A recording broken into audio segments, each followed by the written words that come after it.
Bonjour. Cette semaine, nous lirons la paracha Vayakel Pikoudé. C'est des deux parachiotes qui sont ensemble. Nous arrivons à la fin du livre Shmot et c'est Shabbat Razak. Et dans la Sira, donc les deux parachiotes correspondent à nos deux niveaux du service de Dieu. Dans la paracha Vayakel, le premier passouk de la Torah, Vayakel Moshe Kol Eda Bnei Israël, ça veut dire que Moshe va réunir tout le peuple pour donner donc une offrande donc à Kadosh Baruch Hu pour le Mishkan. Et dans la paracha Pikoudé, il est question de la construction du Mishkan, du poids de l'or, de l'argent, du cuivre qu'il fallait pour justement construire le Mishkan comme Kadosh Baruch Hu le demandait. Et la construction du Mishkan contient tout notre service divin, aussi bien le travail avec notre sanctuaire personnel. Vous allez me faire un sanctuaire et j'ai résidé dans chacun de vous, et notre travail dans le monde. Et lorsque nous regardons la réalité de chaque détail dans la paracha Pikoudé, c'est-à-dire l'or, l'argent, l'azur, le pourpre, l'écarlate, etc., on ressent en priorité la réalité du monde. C'est-à-dire qu'en fait, chaque chose avait une réalité qui était importante et particulière. Et notre travail, c'était quoi? C'était d'agir, que cette réalité soit exploitée pour faire justement le Mishkan. Donc à ce moment-là, j'ai été créé pour servir Dieu.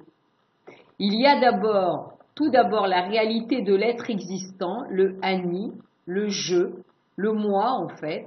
Et la nouveauté, c'est quoi? C'est que je suis créé pour servir Dieu. Et dans ce cas, la réalité, tout ce qui existe, tout ce que Kadosh Baruch Hu a mis à notre disposition, la réalité est très simple. Et Dieu, en fait, est une nouveauté. Parce qu'en fait, la matérialité est divine. La Chassidut nous explique cela. Admor HaZaken dans le Tanya nous parle énormément de ça. Donc, en vérité, nous n'avons pas suffisamment conscience de cela. Mais dans la matière, il y a une étincelle divine que Kadosh Baruch Hu renouvelle continuellement. Lorsque nous commençons par contre par l'approche générale de tout réunir pour faire le Mishkan, comme par exemple dans la paracha Vayakel, on ressent tout d'abord la réalité divine. C'est-à-dire, vous allez me faire un sanctuaire à mon nom, nous dit Akadosh Baruch Hu.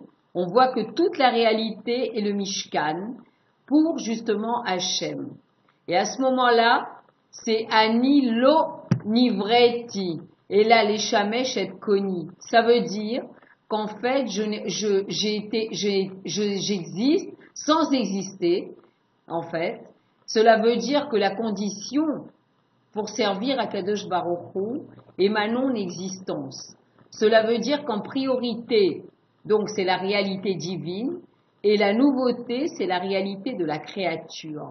Nous sommes évidemment le peuple juif des êtres divins, et à ce moment-là, Kadosh Baruch Hu, c'est très simple, et la réalité, la création est une nouveauté. Alors en fait, il faut savoir que dans la paracha Pikoudé, quand on regarde ça avec la conscience de la paracha Vayakel, donc en fait chaque chose avait son importance, c'est vrai, mais si on regarde chaque chose, on sait que de toute façon tout est à Kadosh Baruch Hu. Et alors en fait, après tout ce que nous développe le Rabbi Melech HaMashiach, nous devons changer notre conscience et notre vision. Alors c'est vrai que ceci n'est pas simple, car notre éducation n'a pas été dans ce sens.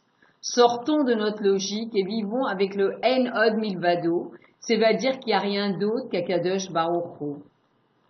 Et ensuite, le Rabbi va nous parler dans la Sira du Machatzit HaShekel, le demi-shekel que nous avons donné avant Purim. Nous devons ressentir, nous dit le Rabbi, que nous sommes la moitié d'un shekel. Et en nous unissant avec l'autre juif, nous faisons un shekel. Il est important de donner la tzedaka avant la tfila en disant Ani mekabelet alai mitzvah taseh shalafta lereachak mocha, c'est-à-dire je reçois sur moi la mitzvah positive d'aimer mon prochain comme moi-même. Avec Akadosh Baruch Hu, c'est l'identique. Il est comparé à un khatan et le peuple juif à une kala. Sans Hachem, nous sommes une moitié de forme. Avec Hachem, nous sommes une forme complète. Israël et Dieu, c'est une seule chose. Il n'y a plus de différence entre Hachem et nous. Soyons donc en ardoute. Le dernier message du Rabbi, c'est d'être en ardoute, afin de recevoir le Rabbi Melech HaMashiach. Sachez aussi que c'est la dernière sikha du Rabbi depuis 1992 et nous souhaitons aujourd'hui même entendre la nouvelle Torah que nous enseignera le roi Mashiach.